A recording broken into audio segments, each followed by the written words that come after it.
હુકમ થાય ત્યારે હાલો નસીબે દર્શન આના દેવળ તમારા દેવળ તમારા દેવળ તમારા જોઈ ધબકારા વધે દિલના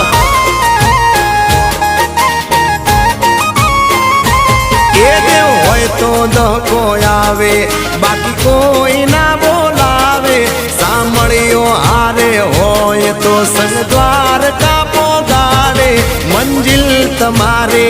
જોજો હામેથી દોડી આવશે દ્વારકા વાળો લાવશે